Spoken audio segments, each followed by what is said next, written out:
Hey everybody, what is up? Welcome to another episode of After Impact. I'm your host, Tom Bilyeu, and I am here with Agent Smith. Mr. Bilyeu. What's up, dude? How's it going? It's going very well, thank you. How about you? Back. It's good to be back. Yeah. It is very good to be back. Thank you.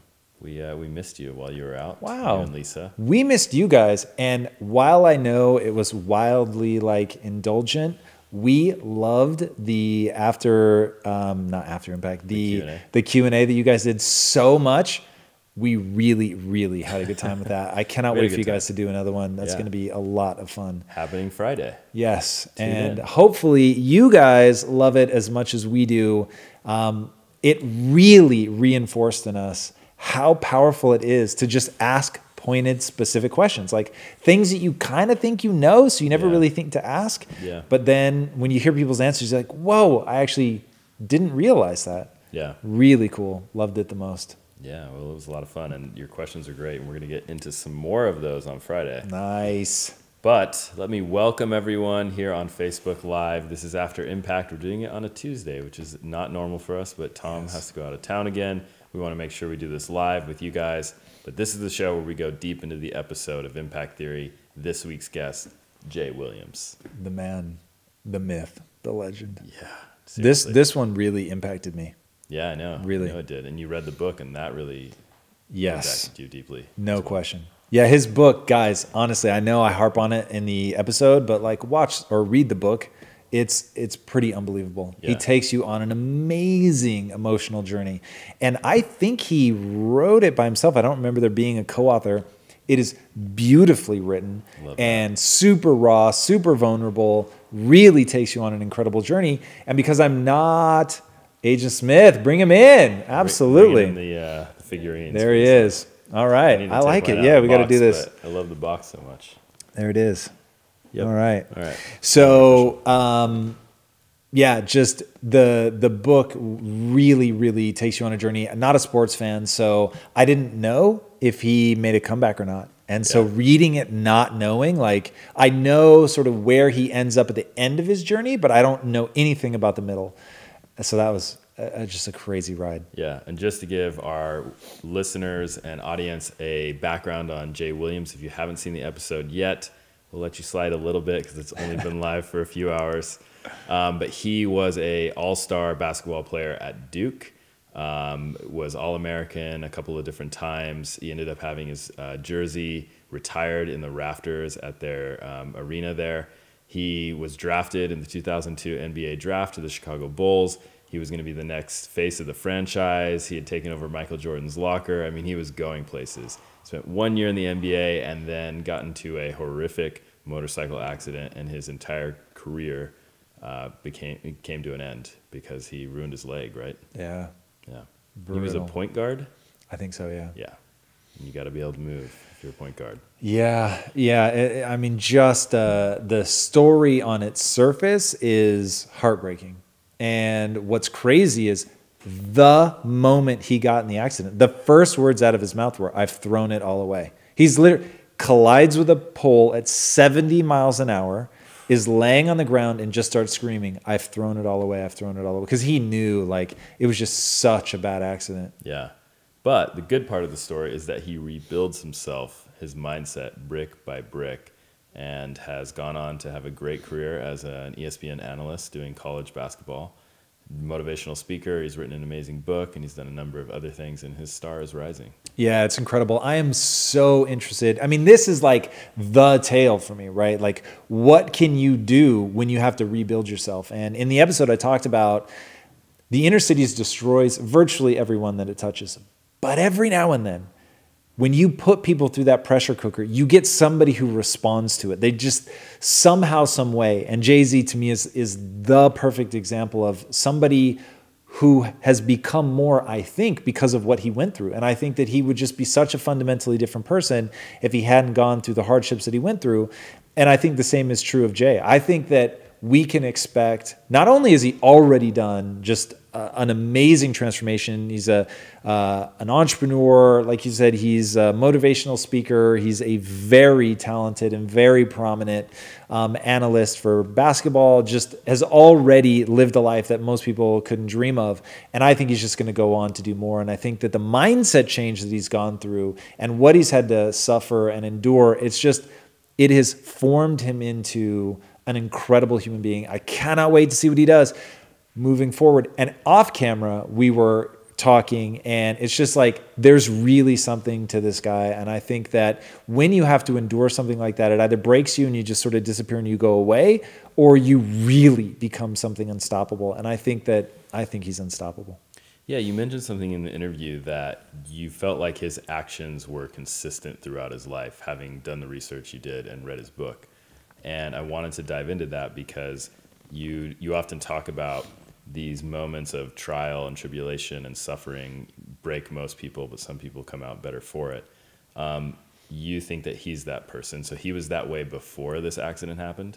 Yeah, so he didn't get any recognition. Like when he was coming up as a basketball player, nobody expected much from him in high school. He barely, at least what it seemed like, barely gets accepted into college, but ultimately ends up actually being relatively competitive. A lot of people competing for him. Goes to college. His first year, he's not very good. I mean, by sort of collegiate standards. But by the time he finishes his second year, I mean, he's just dominant and ends up going back for a third year. But he was so good by the end of his second year, he could have gone into the NBA directly. But like, just is a grinder. Like he just puts in the work and doesn't need other people to tell him how great he is. Like he understands how to leverage a chip on his shoulder to really work hard, outwork other people, and just through sheer force of will get good at something. And it's a classic tale of like shooting baskets in the backyard at night and just, practice, and has the same kind of transformation in his the one and only year that he played in the NBA, where he really, like the Chicago Bulls at the time have sort of fallen from grace. This is post-Jordan era. They've really fallen apart. He comes on the team's very lazy. They're not coherent. They're not playing well. And he starts falling into sort of the traps of all this stuff and then realizes, wait a second, like what am I doing? If I want to be one of the greatest of all time, I've got to put my head down, do the work, and really get great. And I think it was the last 19 games of the season or something, just absolutely crushes it. And people were starting to say to him like, whoa, you keep on this trajectory, you're going to have an all-star career. Like this is going to be unbelievable. And so that work ethic, that ability to beauty and rage, like want to be one of the greatest, and at the same time, like have the chip on your shoulder, the people that doubt you, and like knowing how to leverage them both. Yeah. Like he just had all of that, like at all times in his life. And so when you see him then go through the rehab, it's like all that same stuff, right? Just putting in way more work than most people, really wanted to create something new, being so pissed off at what he had done, leveraging both of those things, and then getting into being an analyst and like really wanting to be great at it and just putting an inhuman amount of work into getting great. He's just always leverage that. I won't say he always had it because I don't think people are born with that stuff, but he relatively early on in his life. So you think work ethic is the X factor there? Yeah, 100%. Okay, so how do you know if you have that kind of work ethic? You don't. You develop it. In fact, Chase, new t-shirt. You ready for this?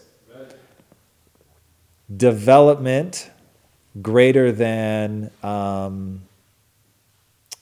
what would be another D word for like found, present? Anyway, that's the thing. I don't want to derail the show. I had it this morning. I'll remember it again. But you develop it instead of finding it. That's the moral of the story. Everybody like find. How do you know if you have it? You don't. You develop it. You create it like out of thin air. You develop that skill set. So, but let's say you're a hard worker already, right? You consider yourself a hard worker. It's part of your identity. How do you know, am I working at that level that I need to be? So it's interesting. I'm reading Barking Up the Wrong Tree right now. He's coming on the show. This will definitely be one of the things that we talk about, where he says in the book, you used to be able to look to the outside world to tell you when something was enough because you lived in a small tribe. You found your niche, you got great at it, and you were delivering the value that you needed to the tribe. But now you live in this hyper-connected global economy with 7 billion people. You're never going to be the greatest of all time. Like the number of people that become a Michael Phelps or a Michael Jordan, it's essentially zero. Yeah. And so if that's never going to be you, like how do you deal in that world? And he said, basically people just end up working themselves to death.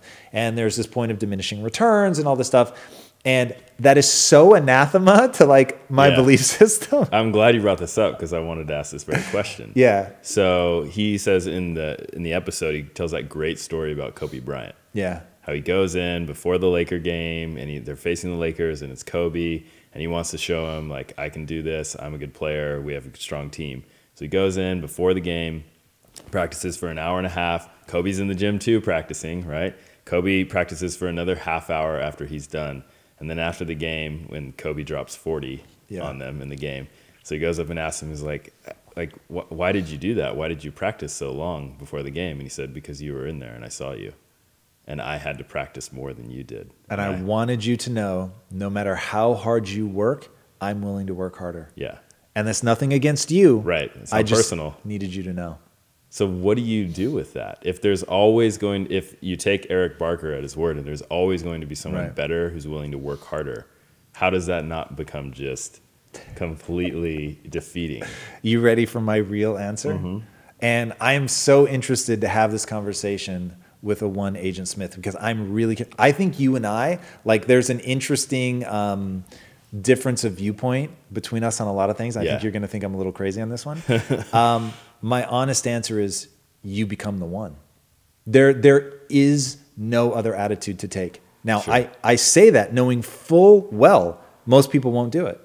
Most people will not heed that advice. Most people they're going to break, they're going to give up. But what I value in myself is a willingness to be the one. The Michael Jordan, the Phillips, I just lost his name.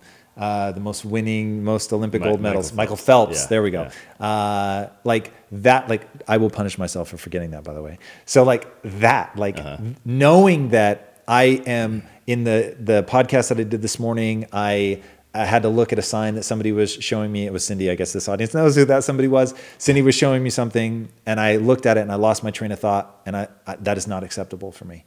So I need to get better at that. Forgetting Michael Phelps, that's not okay for me. Like this is how you become the one.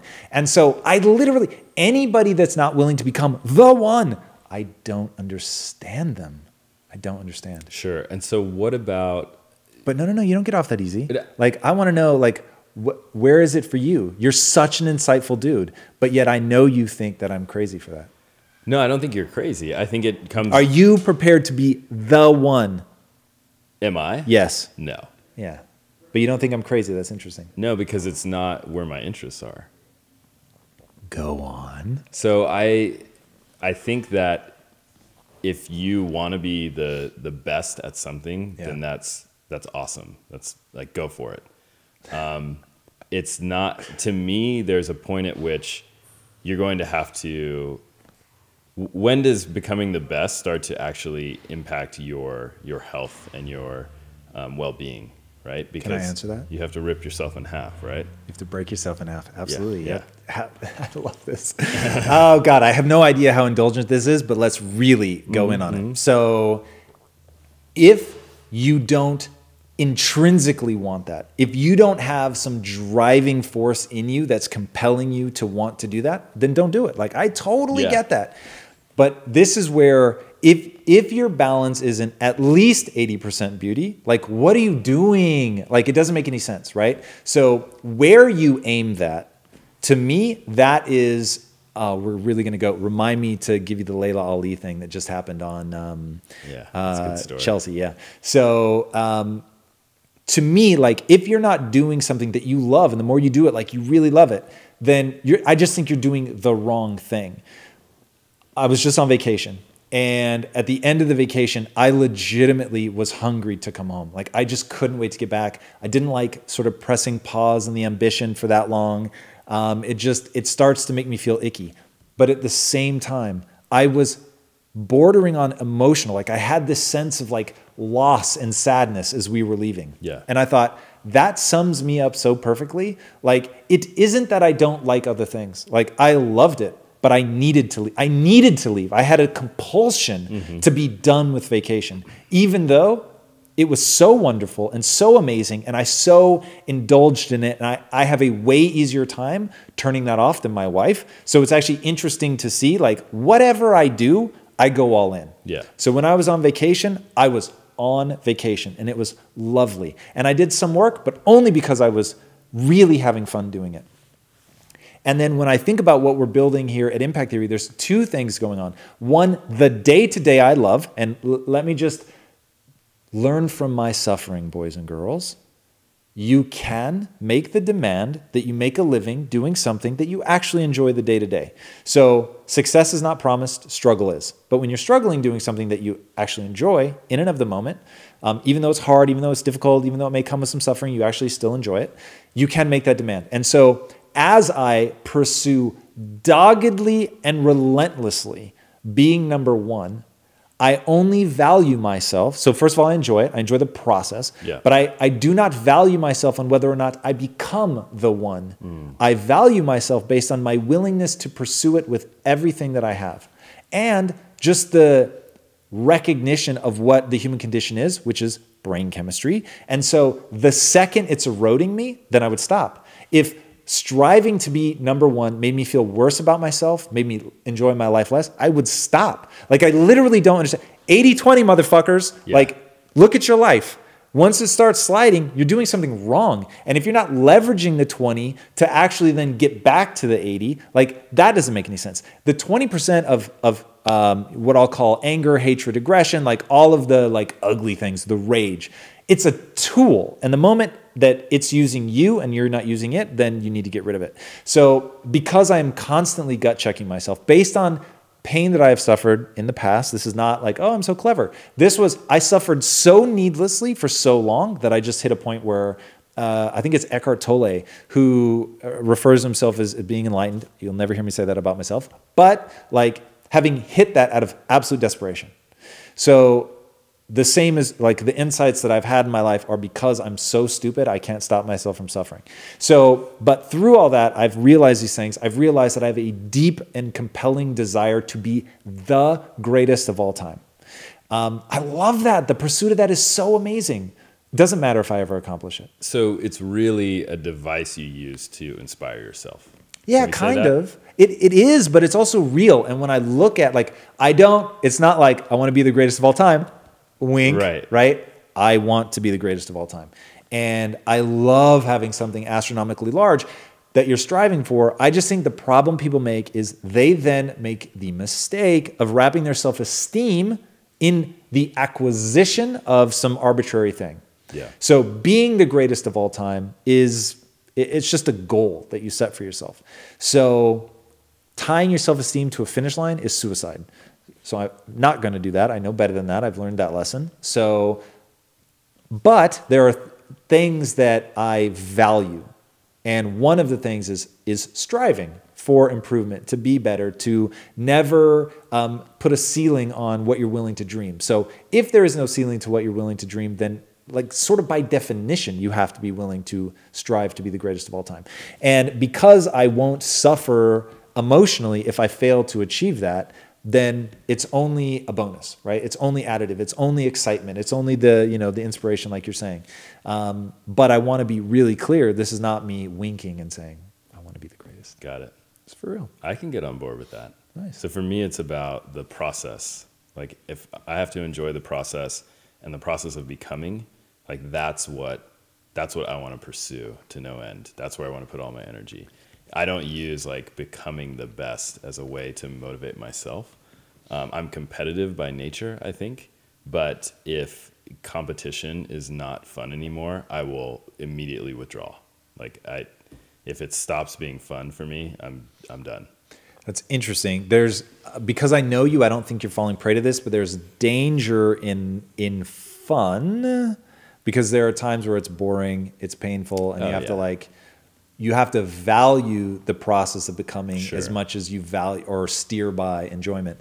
I'm glad you brought up competition, which reminds me of what I was going to say about Layla Ali. So she was recently on, so she's been a guest on Impact Theory, an amazing guest, and she was recently on Chelsea Handler. I guess it's not called that. It's the Netflix version, whatever it's called. And Chelsea does like these dinners. Well, she'll invite, in this case, a bunch of former professional athletes. And Layla was one of them. And what was the girl's name? She's an Olympian gymnastics. Allie Raisman. Okay, so Allie's on, and for whatever reason, Allie's talking about how she was losing to Gabby. I know none of these people. Yeah. Let's say it was Gabby. And the girl that came in first in the Olympics. And Allie said, like, I was competing against her all the time and losing. And I had been number one up until that point. She comes along, and now I'm just number two. And basically, at some point, I came to grips with that, and we just found a nice rhythm. And so I told her on the day of the Olympics, we woke up, and I go to her and I say, you know what, I can just feel it today. I'm going to take second. You're going to take first. And Layla Ali goes, and it will stay that way as long as you're saying that. And I was like, that's exactly what I was thinking. Like, truth bomb. Right? Hashtag truth bomb. Yeah. And I was like, it's so true. Like, and I get it now. I don't know if this is throwing him under the bus, and I like him so much. I hope not. But Shaun White went through something similar where he had a roommate, and he and the roommate became very competitive, and he just had to separate himself. And he started living by himself, training by himself so that he could win. And some people gave him shit about it. And I was like, I get it. Like, you trying to be the best or not? Yeah. And it doesn't mean that you have to want for the other person's failure. You can want them to like be at their absolute best, be the best version of themselves. But are you trying to win or not? and that is hard for me. Like, that's where it's like, oh God, like you can't abandon like who you are. Like, I would never want something bad for somebody. Like, I want to see them win. But if I'm honest, I want to win. Like, I want to outperform them. And you will never hear me say, I literally can't allow myself to say it, that I'll just be number two and you'll be number one. Can't do it. Fair enough. Well, that was good. That was a good conversation right there. Let's kick it over to Facebook Live. Let's bring it back to our audience. Thank you for joining us. One, we're on Facebook. Two, if this is adding value. Please share if it's adding value. We are doing After Impact. This is where we go deep into the episode of Impact Theory, and we just had Jay Williams on the show. Really, really good interview. This one was a lot of fun.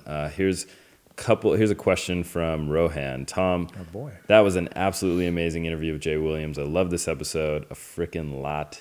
One question: when you're trying to rebuild yourself by first recognizing who you are, just as Jay did, how did you start rebuilding yourself? Where do you start? I've tried to, but often I am unable to discern the proper steps I need to take to rebuild mentally.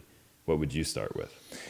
So it's the 25 bullet points. So those are the things that you need to do to build your mind, whether it's rebuilding or building for the first time. The things that you have to believe and the things you have to do. And that's it. So go to impacttheory.com and sign up for the newsletter, right? And it's a designed version. You can get it on the blog. You can download a copy of it if you sign up for the newsletter. Yeah. I'd rather you sign up for the newsletter, if I'm really honest. Yeah. But yeah, we've got that bad boy there. That is me crawling inside myself and saying, okay, what did I do? So a couple of the things I'll just throw out. And ironically, I don't have these memorized, which now has become sort of a thing for me because I think memorizing them is stupid and living by them is critical. One, that the human potential is limitless. I think on the thing, it says nearly limitless. I'm toying with the idea of just totally abandoning nearly, which is just a way of not getting into arguments with people saying stupid things like, yeah, good luck, like walking off a roof and saying that gravity is not real. So human potential is limitless. You can do anything that you set your mind to without limitation. Once you begin to believe like that, once you begin to accept that you can acquire any skill at any time, once you realize that you can help other people and do something great at the same time, like all of these things become the bricks that allow you to build an extraordinary life, become capable of extraordinary things. Like, that's really what you need to do. But it starts with that belief that you can do anything. So once you have that, then it's really going out and executing against that. And I guess because I start with that belief that it's not about me, it's not Tom can do anything he sets his mind to. It's the human animal can do anything they set their mind to. So now I just have to believe that that is true of the human animal, and I am a human animal. And so, yay, like that to me is the most sort of fundamental building block. Are humans capable of adaptation at that level? Yes or no? Yes? Okay, great. Then the rest is about putting in the work. Yeah. Nice. A couple of shout outs here on our Facebook Live audience. We have Shayna from Cary, Illinois. What's up, Shayna? Cary, I hope I'm Illinois pronouncing house. that right. Deborah from Vancouver. Nice. Yeah. Washington or BC? BC. Okay. Yeah. Alex from Ukraine. What's up, Alex? Nice. And if we have anyone from Los Angeles in the feed right now, please know that tomorrow is our second Impact Hour at Rush Street in Culver City. You can go sign up for the event, RSVP. We're going to be hanging out, people from the Impact Theory team. Tom will not be able to make this one, but this is a chance for everyone in the community to get together, meet each other, see what projects you're working on, help each other out, live the impactivist lifestyle. Love that. And I will be at Comic-Con this year on Thursday, Friday, and Saturday. So any impactivists, keep your eyes peeled on my Facebook page. I will be announcing a when and where, just quick hello, what cool things have you seen here kind of deal. So yeah, keep your eyes peeled to Facebook. Nice. All right. So one of Jay's concepts from the episode is about building your executive board around you, which I thought was a really cool idea. So first, can you just explain to the audience what that is in case they haven't seen the episode? And then I wanted to ask you, is this something you've kind of tried to cultivate around you professionally throughout the years? No question. So the idea, said another way, that I think people watching this podcast will be very familiar with, you're the average of the 5 people you spend the most time with. So his concept is basically the people that are closest to you, that are giving you advice, they can be completely random and haphazard. And at one point, one of the people on his advisory board was a 17-year-old drug dealer. And he was just like, these are the people that were in my life. And so being around people like that, having them as your sounding board, having them giving you sort of your frame of reference is not very advantageous. And so he borrows the metaphor from watching his entrepreneur friends, like how they would get a board of advisors around their company, and those people would help steer the direction of the company. And he said it made the company better. And so what if I started doing that in my own life? Like, who would those people be? And that's when he really reflected on those people that he was spending the time with and realized, God, like if these are the people that are my sounding board, if these are the people giving me advice, like this is just a disaster waiting to happen. And so began to really clean house, began to find people that were empowering him, that could give him advice, that were willing to tell him the truth, and that were just going to make him a better version of himself. And I think that is beyond critical. So I'll give you the example of a fruit salad. This is coming to me right now. So I used to get really pissed off when people would put like watermelon and pineapple and melon all in the same bowl. Why? Because each one would take the flavor of the ones that they were touching. And humans are exactly like that. And I hate melon. I hate pineapple, and I love watermelon. So my watermelon would end up tasting like pineapple and melon, which just pissed me off. So whoever you're hanging around with, like you're getting their flavor. Like if they are jerks, if they are pessimistic, if they are putting all these limiting beliefs on themselves, like it cannot help but infiltrate you. And you're just going to pick up some of that.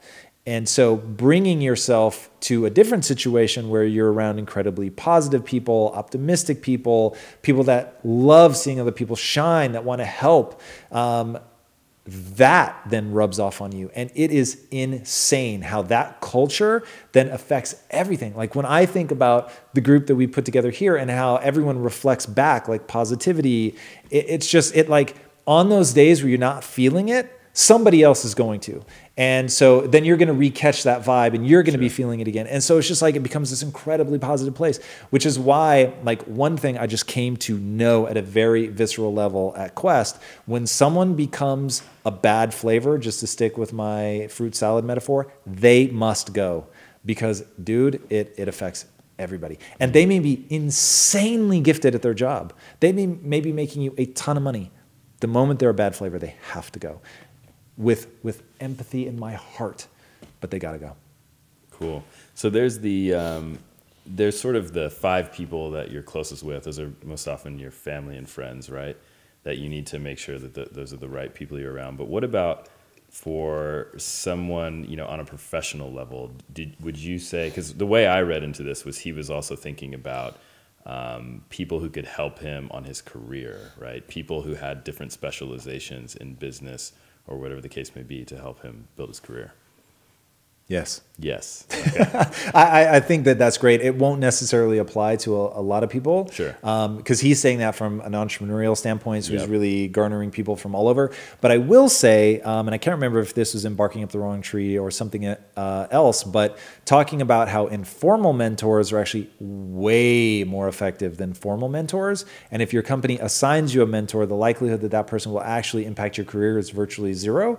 But if you can find somebody in the company as an informal mentor who really feels good about helping you out, and they're not like your direct supervisor, and you guys have sort of an unofficial relationship, like that is, I don't remember the stat, but it was like wildly predictive of that person's success. And the more mentors you have, the better, because you're getting more input from people. It's not just one person sort of giving you their worldview, like you're really taking it in from a bunch of different angles. I think that's very, very powerful. So yeah, I think that's really, really critical. And if you're working at a place where there is nobody that can help you out, or there's a very fearful culture where people don't open themselves up, they want to stamp you down, they don't want to help you succeed, leave. Get out of that job. Find a new one in no uncertain terms. I don't care if you have a family to take care of.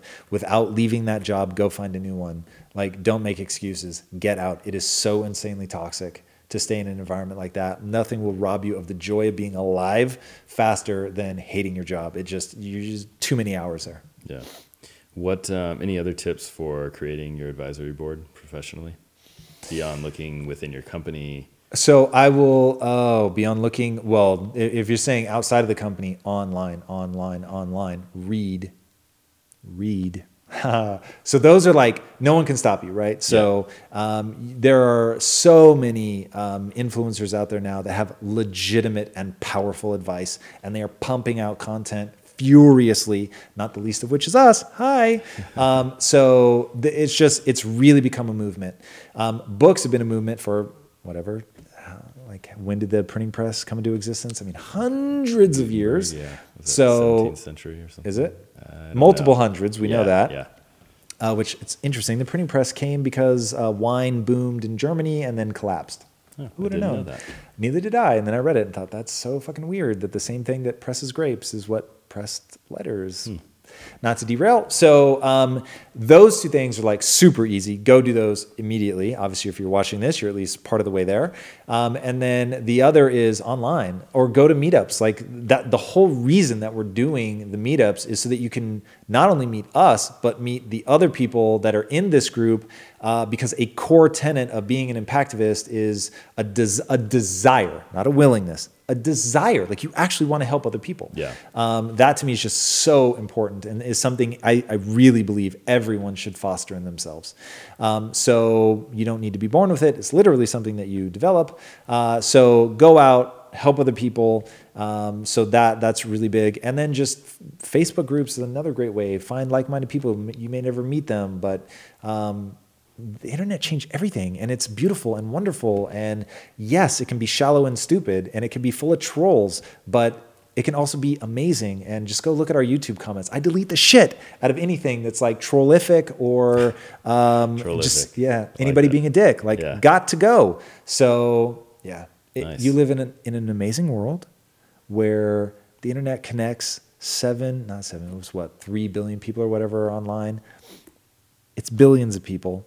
Find the people that think like you think. Find the people that inspire you, that you want in your life. Reach out, add value, connect, ask for the connection. Just tell them, I'm interested in what you're doing. I'd love to connect. And for guys, and I am the most guilty of this, something super weird about making adult friends, but like, just put yourself out there. Nice. All right.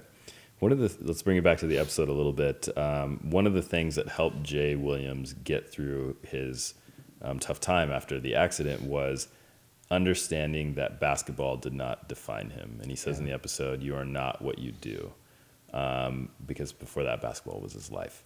So I wanted to ask you about that, and also since you've spent so much time being an entrepreneur, does that define you?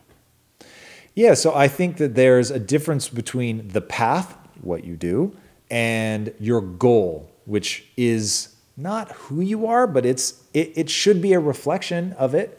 Again, I don't think this is innate, and I've told my own background. I'll give a really shorthand version.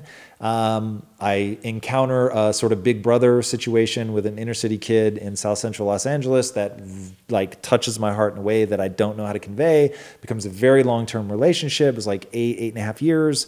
Then I get into Quest, and I'm now working with inner city kids again. I mean, these are sort of late teens, early 20s. And it just reminded me, like, the difference between someone who succeeds and someone who doesn't is their mind. It is not that there aren't insanely capable people in the inner cities. It's just the mindset there is absolutely terrifying, and reminds me of how much that makes me feel alive. And so it becomes this parallel thing. I really wanted to help people with their body as a way to help them with their mind. I mean, it was literally me. So Quest started as a conversation between my partner and I, but it was me asking, how my sister's clinically depressed. How do I make her be happy? And so we got talking about how much the body influences the mind and vice versa. And it just like, if we're really going to help people with this pandemic that we see, just mushrooming around the world, that you've got to make food that people choose based on taste. And so just realizing that there's also people that they're not struggling with the physical, but they're struggling tremendously mentally. And so I knew that those were going to be the dual things that I wanted to address with my life, because essentially they're the same thing. It's pulling someone out of a hopeless situation. And whether that hopelessness is, I don't believe I can do what I want and that my life is happening to me and I'm not in control, or whether that's like my body is out of control and I feel a victim of my genetics or my circumstance or whatever, and showing them a path out of that as well. So that to me is just like the absolute juice. So the goal for me then is a reflection of that, of who I have become over time, the things that I've fed into. And so the fact that my day-to-day life is about pulling people out of the matrix is because I really do see that as a reflection of who I want to be. Mm-hmm. I want to be somebody that helps. I want to be somebody that strives to be capable of real greatness, of somebody that understands the human mind. Like, these are all the things that I do consider who I am. So while entrepreneurship is like not necessarily fundamental to that, like, it seems pretty important to getting to my goals. But the moment that I felt like either I want to change my goal, it's no longer who I am, because I believe that we are constantly in a state of change, or I believe that it was just no longer a valid path to get where I want to go, then I would ditch it. Nice. All right. Just want to remind everyone we're on Facebook Live doing After Impact, discussing Jay Williams, his recent episode. If you haven't checked it out, we'll maybe let you slide. It's only been out for a few hours, but it's really good. So listen to it on your way home from work, on the podcast, or check it out on YouTube, at home, at the gym, wherever you are. It's really good. One of the things that I wanted to talk about was, he says at some point in the episode, I had to go from why me, referring to the accident, to why not me. And I wanted to have you talk a little bit about why that mental reframing, that subtle shift, is so important to success. Yeah, I mean, this is something that I got from Tony Robbins, and he talks about if you change the question, you change everything. And at first I didn't quite understand what he meant by that, but it is literally reframing. So if you look at something, and Jay Williams could very easily say, hey, this is the worst thing that's ever happened to me. And I think most people would be like, yup. And let's hope that it remains the worst thing that ever happened to you. Sure. Nothing's ever worse than that. And so it would be very easy to spiral out of control and to totally get lost in, I was making millions of dollars a year, able to help my family. People look at me with awe, and now it's all gone. Yeah. And how traumatic that would be. But you have the opportunity to flip it and do what Tony Robbins suggests, and I think this is utterly brilliant. Not many people do it. And ask of the worst thing that's ever happened to you. Ask in all sincerity, how is this the best thing that ever happened to me? Like, in what way? In what way is this actually really powerful? And Jay's life is to me the perfect example of that, because it is, you could very honestly look at how it's the worst thing. No question. It's there. It's obvious. But there really is a flip side to that coin. And I touch on it in the episode, which is his mind has gone through something utterly traumatic and brutally difficult. But it's the pressure that turned the coal into a diamond.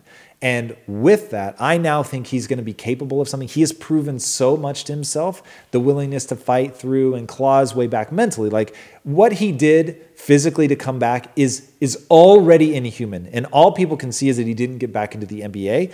But like, dude, what happened to his body is insanity. And for him to come back and still play at an elite level, which he did, by the way, and he went on to play, I think, in the European League or something.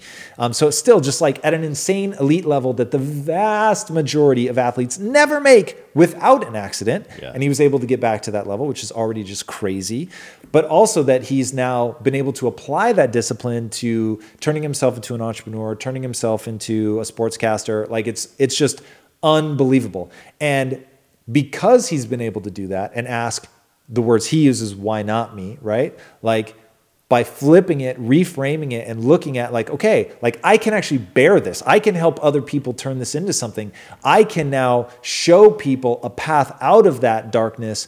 And he talks about that, like having written the book and then getting the feedback from people like, whoa, in seeing your story, I realize now I can get out of my own difficult position. And him being like, oh my God, like that's so powerful and so wonderful and so inspiring for him that it makes it easy to keep fighting and keep going. So once you reframe it and start looking at it like that, that answer is also there for you. And that's what I want people to hear. If what you look for is how it's bad, you will find it. But if what you look for is how it's empowering, amazing, beautiful, you will find it. Yeah. That's great. Do you have any tips for building up that muscle of being able to ask that question and look at every situation that way? No question. So it is just like building your body. So if I said to you, I'm never going to give you any advice, but you need to put on muscle, and you walk into my gym here at the house, what would be the first thing that you would do? I would just start lifting. Right? Yeah. You'd pick up a weight. You'd probably curl it. I think that's where most people start. It's maybe the most obvious thing that you're used to. You'd figure out that some of the machines let you press stuff, so you'd probably do some pressing. And you would do a relatively basic routine, but you would like the muscles that you sort of obviously know how to use, you would just start doing that. And then you would find, over time, like you just get stronger. And even if I don't fuck with your diet, you're gonna get stronger. You're gonna be able to lift heavier stuff. It is exactly the same with how do you reframe? You reframe. You go and you say, okay, this is very clear to see how this is the worst, but how is this the best? And I'm gonna bet your first answers are gonna kind of suck. And they're going to be really basic and really simple. And you're going to fumble your way, and it's going to seem like fake and awkward, and you're not going to like doing it. And then hopefully you do it again. And you have that one insight. Every day, let's say, you force yourself, just like going to the gym, you force yourself to ask and to really look sincerely, to look for how is this the best way. And 10 days into it, you're in the shower and you're not even thinking about it. You're just washing your hair. And all of a sudden you go, you know what's interesting? Like, having gone through that actually has made me pretty tough mentally. And I could tell people about that. And I bet that would help somebody who just is back where I was at the beginning of this, thinking it's utterly hopeless. And I already know that that's not true because I made through so much of the physical therapy and I just kept making it through. And that's interesting. I've never actually put words, and that's how it begins, right? You just have like these little moments of awareness. And then if you want to get into like the complexities, so let's say, to stick with the lifting analogy, the next thing I would do is go online and look up, what does a workout look like? Like, what are my goals? I'm trying to add muscle. I'm trying to lose fat, and literally just type that into the search bar. And so rather than pretend that we don't live in the age of the internet, go actually do that. So reframing, type it into YouTube. You're going to get thousands of results about, first of all, a lot of it'll be how to reframe a painting, but then you'll start to refine your search terms, reframe your mind, reframe a problem, and you will be hit with a deluge of amazing advice. And you start sifting through it. I mean, it's always putting in the reps, right? Yeah. Read about it, research, practice, read some more, research, practice. And we've talked about this a lot on After Impact, but it feels like self-awareness is a key component here.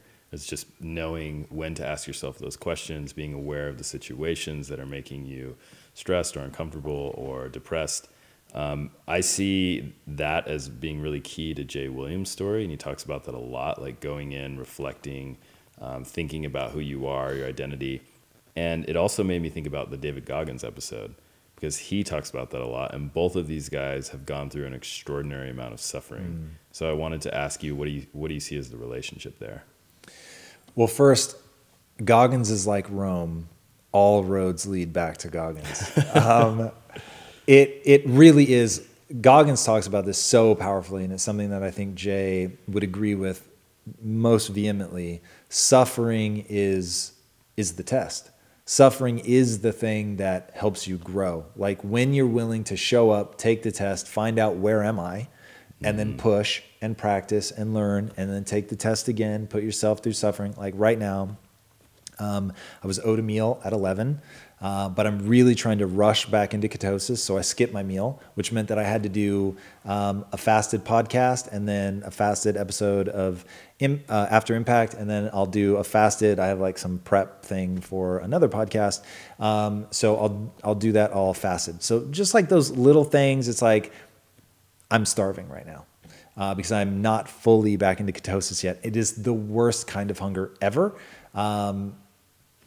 But you just do it, and those are the little things. It doesn't always have to be like running a marathon or doing, the 135 miles that Goggins does, or running on broken feet. Like it doesn't have to be taken to that extreme, but getting yourself well into the zone of suffering and just gut check, like, where am I? Am I able to push through this? Like, I cannot tell you on yesterday, so we got back, late or early Sunday.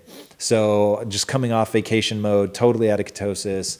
On Monday, literally every neuron in my brain was like, you can eat more. It's all good. Like, you can eat more. No worries. Like, this will be fine.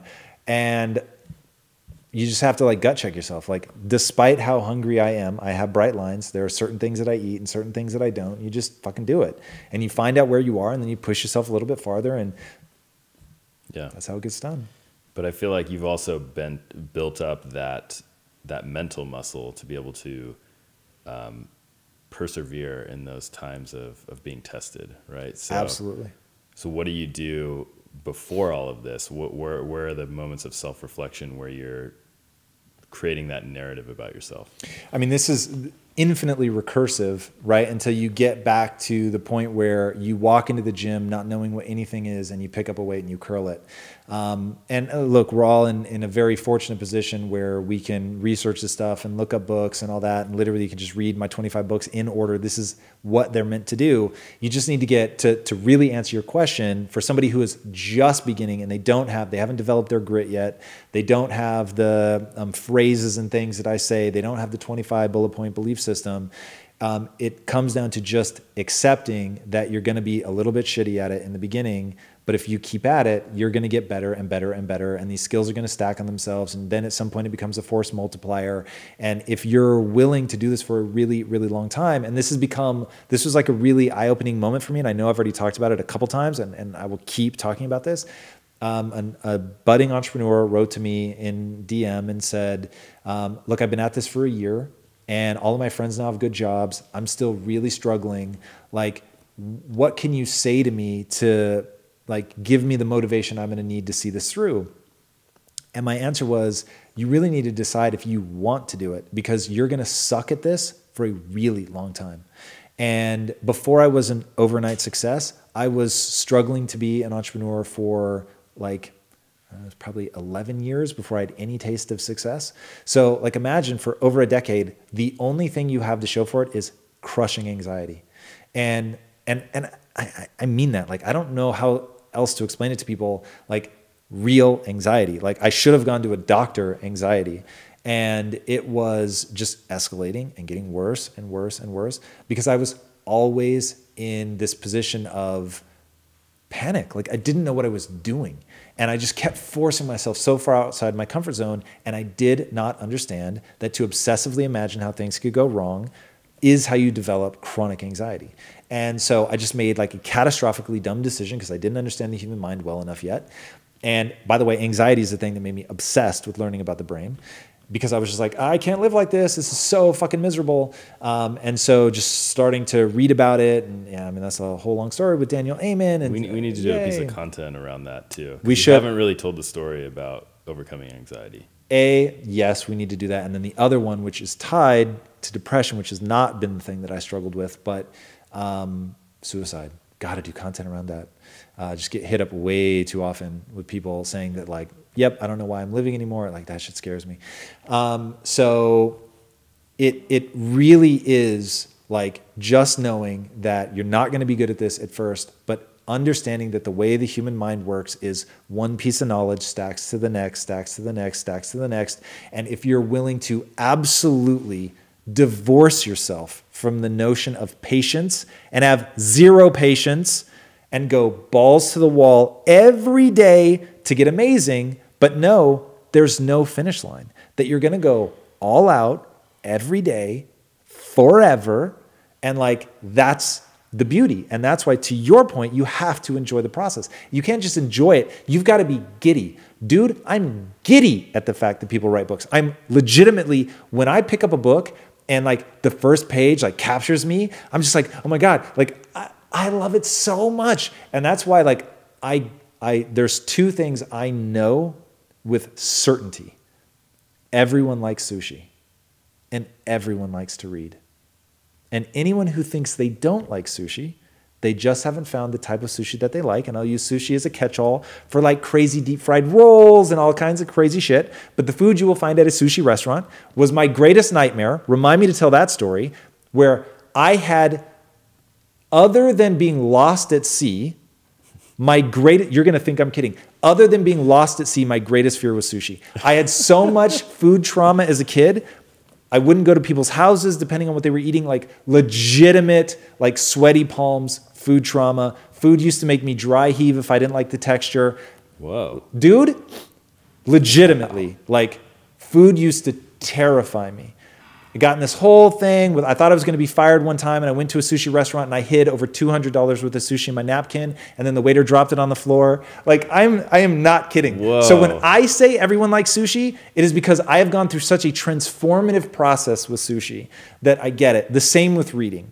Like cultivate that kind of love, the love of learning to enjoy the process. You've just really, really got to find a way to fall in love with it. I think it is absolutely universal. There is something that everyone is excited about. They may not have like encountered enough like topics to have found that spark of interest, because it's not going to start as a passion. It's going to start as a spark of interest. Then you're going to go deeper into that. You're going to fan those flames. You're going to like really delve into that world. You're going to use the skills that you're acquiring. Like, but humans are wired to love that.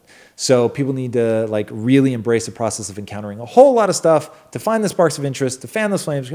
So yeah, like that at the end of the day is how you get into the virtuous cycle that will ultimately be something just insanely powerful, but you have to start knowing you're going to be bad at it. Nice. All right. The title of Jay Williams' book is Life is Not an Accident. You touch on this in the interview that he believes everything happens for a reason. You do not believe that. So I want you to explain the difference in why you don't believe things happen for a reason. Well, let's start with the really hard and controversial one. Nothing happens for a reason. Life is purely a string of events that have been set forth from whatever. I'll just say it's the Big Bang. I don't think we really know. Maybe this is the Matrix and it was literally a few lines of code that started it all. Whatever, I don't care. But at the end of the day, like there's no puppeteer who is going, oh, you prayed really hard and therefore I'm going to give you what you want. Like both sides think God is on their side. So just do the math. It doesn't add up. You can't have it. So that to me doesn't diminish anything. I think there is so much meaning to be extracted from what happens. Like there's a great meme that was, everything happens for a reason. It's just that sometimes the reason is that you're stupid and didn't work hard enough or whatever. You're stupid and you make bad decisions. I think that's what it was. And I laughed so hard at that. And I was like, okay, like if that's when we say that everything happens for a reason, then absolutely, I'm on board with that.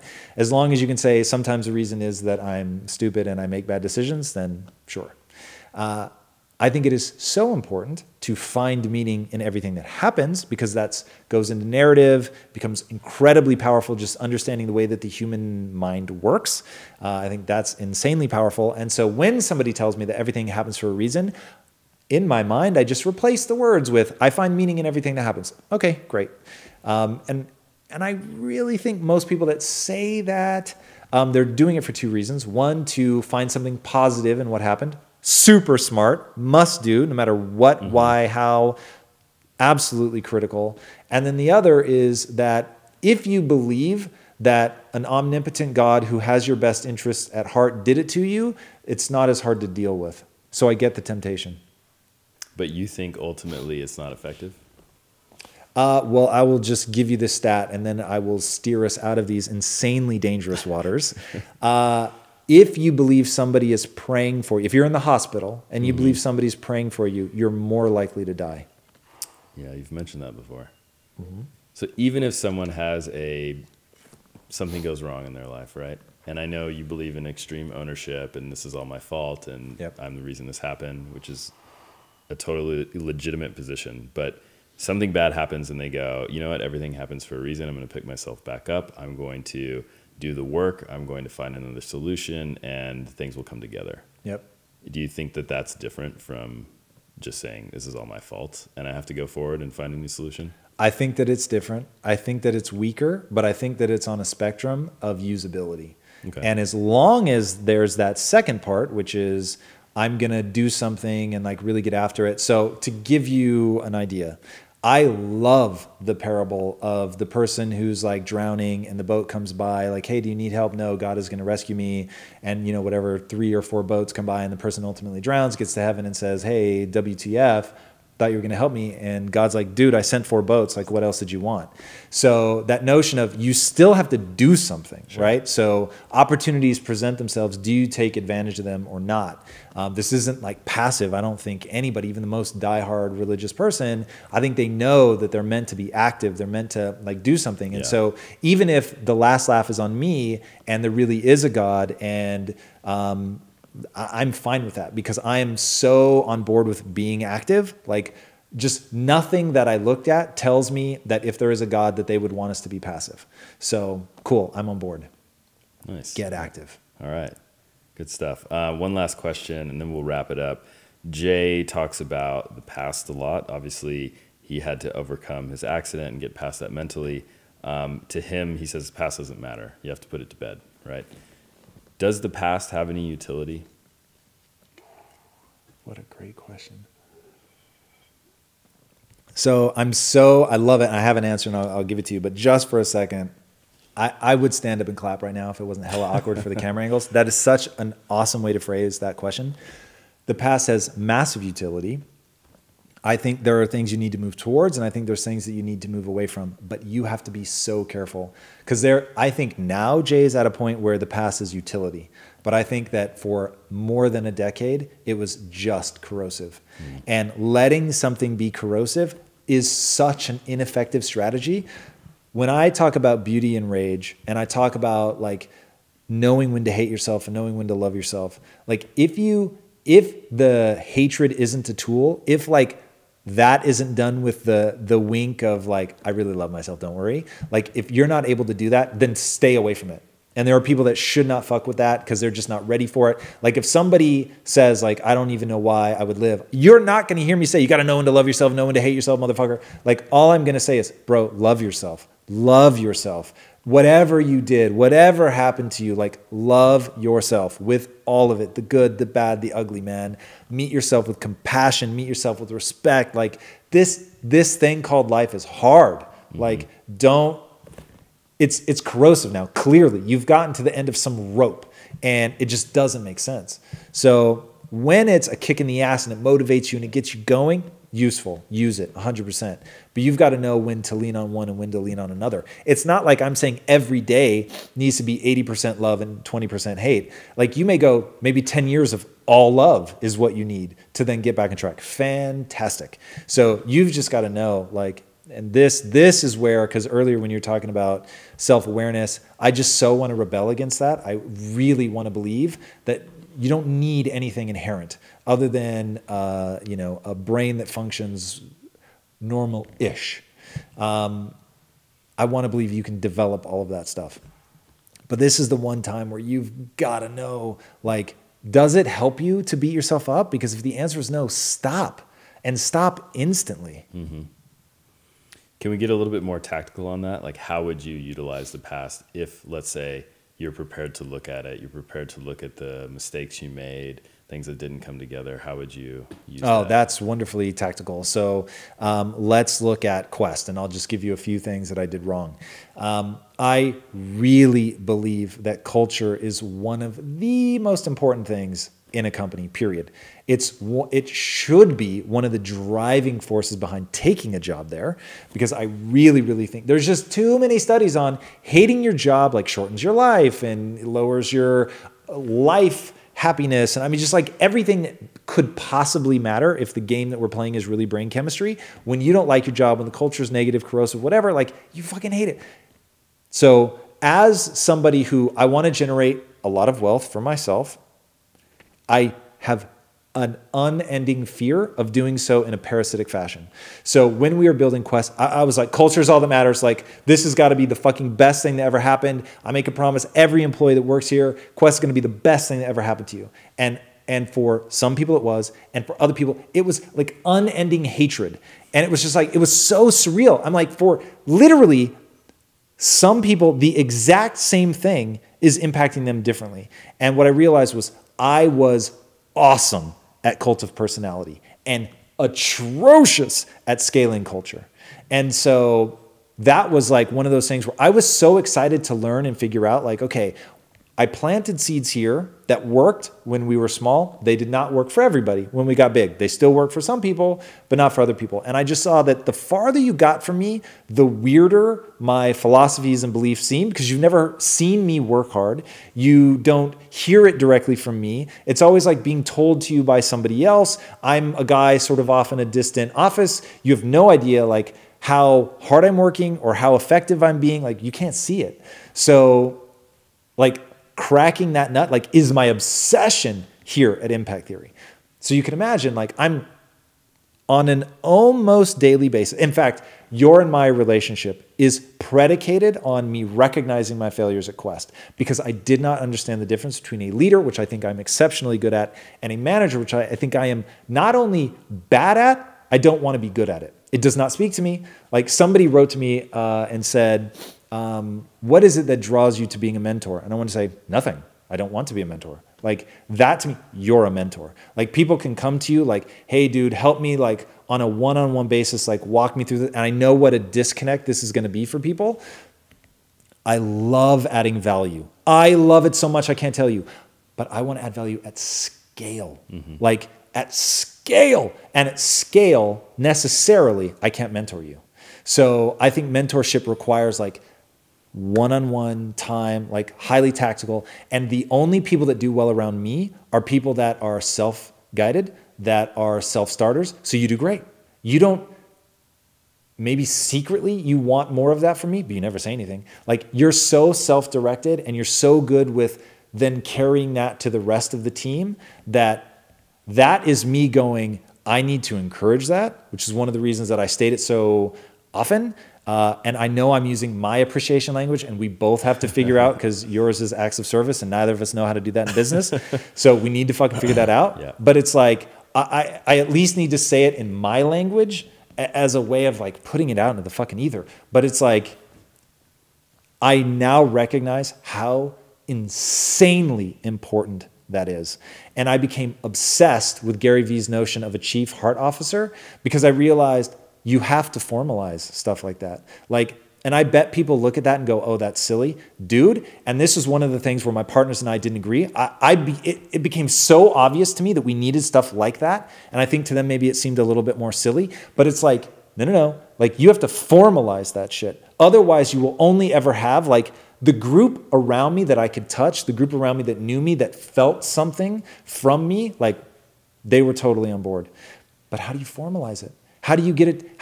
Like, I began to realize at Quest, and this is a very long-winded way of saying, like, this is how obsessively I think about the mistakes that I made at Quest. You're only what you write down. when a company reaches a certain size. Like right now at Impact Theory, we have virtually nothing written down. But oh dear God, like when Ibrahim put in Slack, hey, you should probably write this down for when the next round of interns come in. Like I actually don't know, like what is our culture here? And I was like, that was an alarm bell that I would not have known to pay attention to at Quest. But like got my full and complete attention when he said it here, because it's happening even earlier than I thought. We only have, 12 people. So we have 12 people here and it's like already, oh God. So it's like, you really have to formalize this shit. Anyway, that's an example. I could keep going, but that answers the question. You just have to think about it. Look nakedly. I don't let it erode my self-esteem. I don't let it erode my sense of self. I don't think I'm worse because I'm not a good manager. If I wanted to be a good manager, then I would put all my time and energy into becoming a better manager. But the bet that I'm making is that what I enjoy doing, what I want to do, and what the company uniquely needs from me is leadership. So that's where I'm focusing all my energy. Nice. All right. Well, I think we should wrap it up there. This was a good episode of After Impact. Yes. On Jay Williams. Thank you guys so much for joining us. Thank you so much for being a part of the community. And again, I'm going to be at Comic-Con here in San Diego. So if you're watching this live, be sure to hit me up on IG or Twitter or Facebook is probably the worst one for me to get it in timely fashion. But if you hit me up on one of the other two, hopefully also watch my Facebook, ironically, because that's where we'll make the announcement of where I'm going to be. I do want to do a quick like hello and just get a sense of if you guys have encountered anything cool. I'm going there very specifically because this is the beginning of our step into traditional narrative content. We are finally in the final stages of contracts, so looks like we'll have our first 2 projects moving forward very, very soon, which I'm very excited about. I need writers, I need artists. So if you see somebody that fits that bill, do let me know. All right, guys, it's a weekly show, so if you haven't already, be sure to subscribe. And until next time, my friends, be legendary. Take care.